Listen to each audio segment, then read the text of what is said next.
Un cordial saludo. Un día más, con la gracia del Señor, nos disponemos a comentar, a proseguir el comentario del Catecismo de nuestra Madre la Iglesia. Y dentro de la parte del credo referente a la Iglesia, en la que estamos, nos adentramos hoy a partir del punto 880, que tiene como título El Colegio Episcopal y su cabeza, el Papa.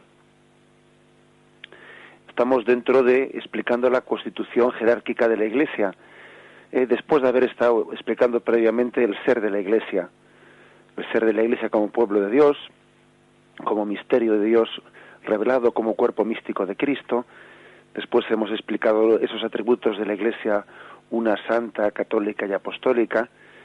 Ahora estamos explicando pues cuál es esa estructura de la Iglesia, la constitución jerárquica de la Iglesia. Cuando ya hemos presentado ese ser de la Iglesia, ¿no?, y hemos hecho una descripción teológica de la misma, pues ya es el momento de hablar ahora ya de esa estructura jerárquica, la cual, pues, como sabemos, no surge de una delegación democrática, sino que es una continuación de ese poder que Cristo transmitió a sus apóstoles. Conviene, pues, decir, antes de meternos en esto, ver cómo el catecismo, a la hora de ordenar las cosas, porque no es importante únicamente ver lo que el catecismo ha dicho, sino también ver en qué orden lo ha expresado.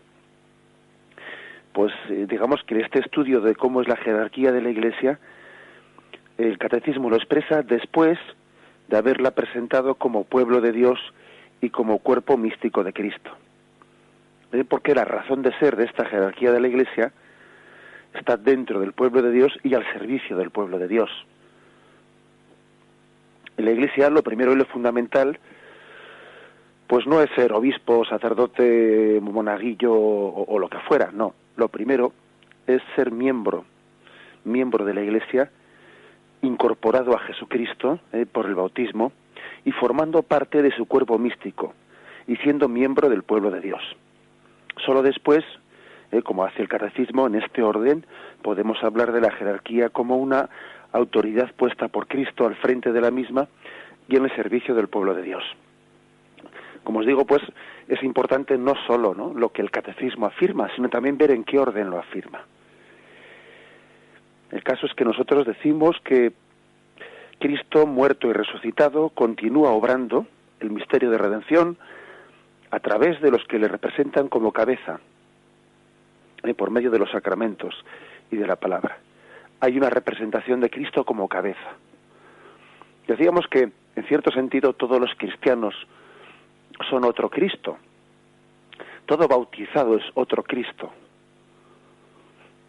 Cuando dice San Pablo, ya no soy yo, sino que es Cristo quien vive en mí, eso lo dice, pues, no como apóstol, lo dice como cristiano.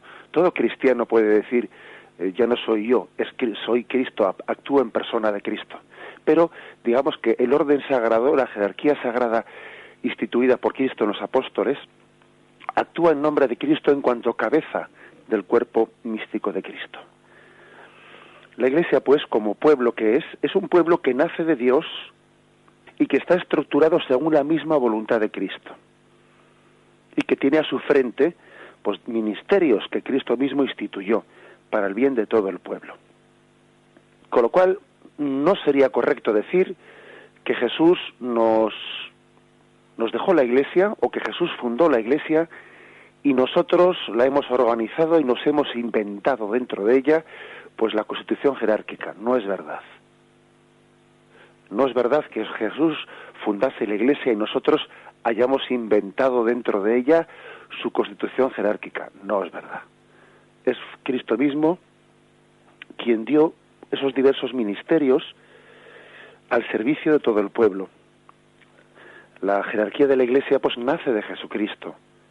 Es la sucesión apostólica, como un servicio en nombre de Cristo a todo el pueblo. Leo un texto del Concilio Vaticano II, la Lumen Gentium 18, que dice: para apacentar y engrandecer continuamente al pueblo de Dios, Cristo Señor estableció en su Iglesia diversos ministerios, Jesús los estableció, dirigidos al bien de todo el cuerpo. Los ministros, dotados de poder sagrado, sirven a sus hermanos, para que cuantos pertenecen al pueblo de Dios y que por tanto poseen la auténtica dignidad cristiana, lleguemos a la salvación colaborando de manera libre y ordenada para conseguir los mismos objetivos. Es así, sencillamente, pues ya tuvimos ocasión de hablar de qué manera, hasta qué punto, pues en la mentalidad cristiana, lo que es el poder sagrado no significa otra cosa que servicio. Acordaros, recientemente escuchábamos también en la liturgia ese pasaje evangélico en el que, yendo de camino, Jesús escuchaba cómo sus discípulos discutían quién era entre ellos el primero. Y Jesús, reprendiéndoles, les dice: el que quiera ser primero entre vosotros, sea el servidor de todos. Por lo tanto, en la Iglesia, sencillamente el poder, entendido esa palabra poder, ¿no?, que hay que purificarla mucho de lo que nosotros entendemos mundanamente por poder, pues es una gracia de Cristo de ponerse al servicio de los demás. Recuerdo una anécdota de siendo yo seminarista. Recuerdo que estaba con un párroco en el momento de cerrar la iglesia, y el párroco pues tenía un llavero grande con muchas llaves, ¿no? Y el momento que con una sacó el manojo de llaves y empezó a cerrar la iglesia, se acercó una persona, pues vamos, tampoco en un tono hiriente, ¿no?, pero sí en un tono un tanto irónico, al verle que tenía tantas llaves, un manojo de llaves tan grande, pues le dijo: ¿cuánto poder, no? Porque parece que las llaves son signo de poder, de que uno tiene que disponer de muchas dependencias, ¿no?, que están a su cargo. Y le dijo: ¿cuánto poder, no?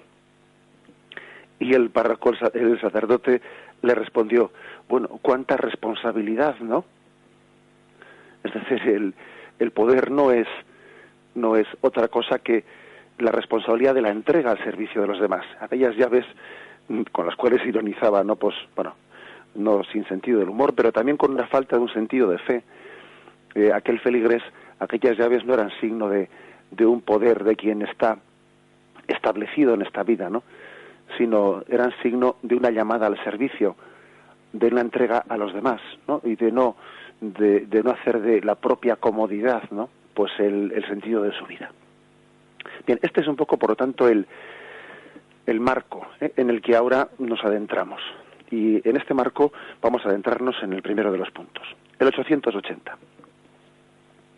Cristo, al instituir a los 12, formó una especie de colegio o grupo estable, y eligiendo de entre ellos a Pedro, lo puso al frente de él. Así como por disposición del Señor, San Pedro y los demás apóstoles forman un único colegio apostólico, por razones análogas están unidos entre sí el romano pontífice, sucesor de Pedro, y los obispos, sucesores de los apóstoles. Este es el punto 880, que, como veis, sienta las bases de esto que estamos afirmando. Aspectos básicos a subrayar aquí. El hecho de que Cristo dice: instituye a los 12. Y ya no se trata de haber elegido a 12 personas, sino que dice a los 12. Porque podría decir eligió a 12, pero no dice a los 12. Y la palabra los 12 está hablando ya de que hay una colegialidad. Es decir, ser los 12 es ser los cimientos, es ser el nuevo pueblo de Dios. El nuevo pueblo de Dios en referencia a las 12 tribus del antiguo de Israel. Porque si hubiésemos dicho Jesús eligió 12, pues bueno, pues podía ser un número casual, que podía ser, pues eligió 11, eligió 13, eligió 14, y no parece que tuviese demasiada importancia a ese número. Pero decir instituyó los 12 sí tiene importancia. Tiene importancia porque ese número tiene todo el simbolismo de la Iglesia como continuadora, como colegio, continuador de ese pueblo de Israel, es el nuevo pueblo de Israel. Por lo tanto, Cristo instituye a los 12 formando un grupo estable, dice, un colegio. Y luego afirma pues que pone a Cristo al frente de él. Es bastante visible y evidente, ¿no?, los evangelios, ese puesto que tiene Pedro de representatividad, de capitalidad, de cierta presidencia dentro de ese colegio apostólico. Es bastante evidente. Hay un pasaje en el que se destaca esto especialmente. Es el de Mateo 16-18, cuando Jesús, en el momento en el que algunos dicen que es el momento cumbre del Evangelio, cuando Jesús dice: ¿y vosotros quién decís que soy yo? Marcos lo dice de otra forma: ¿quién dice la gente que soy yo? Unos dicen que Juan Bautista, otros dicen que Elías, y luego dice: ¿y vosotros quién decís que soy yo? Que parece que es la pregunta clave, ¿no?, clave del Evangelio. Y curiosamente, el que se adelanta a dar esa respuesta es Pedro. Y Pedro habla en nombre de todos cuando dice: tú eres el Hijo de Dios vivo, el Cristo. Está Pedro, por lo tanto, adelantándose a ser la voz, ¿no? No únicamente como el portavoz, sino a ser cabeza de ese colegio apostólico.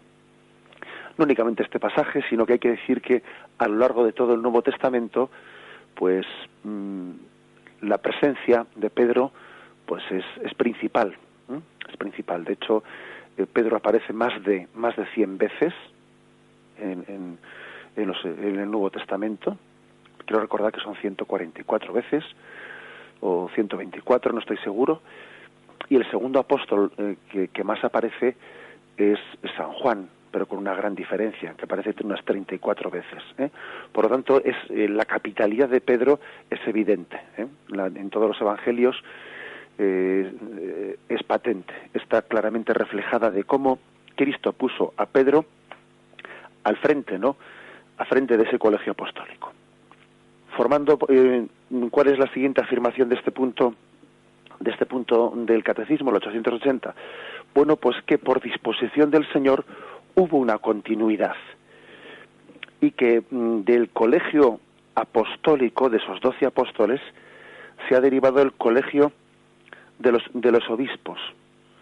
Los obispos son sucesores de los apóstoles, al igual que los papas son sucesores de San Pedro. Esta es la sucesión apostólica. Por razones análogas, están unidos entre sí el romano pontífice, que es el sucesor de Pedro, y los obispos sucesores de los apóstoles.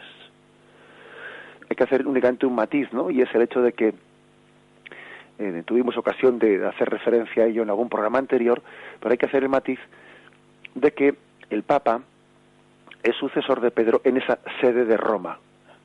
El obispo de Roma es sucesor de San Pedro, pero digamos que los obispos, todos ellos conjuntamente en cuanto colegio, son sucesores de los apóstoles. No existe, digamos, pues que esa especie de sucesión personal o directa de que el obispo de Lyon sea sucesor únicamente de uno de los apóstoles y el obispo de Alejandría sea sucesor de otro apóstol. No existe tal línea directa más que en Roma, en la sucesión del Papa.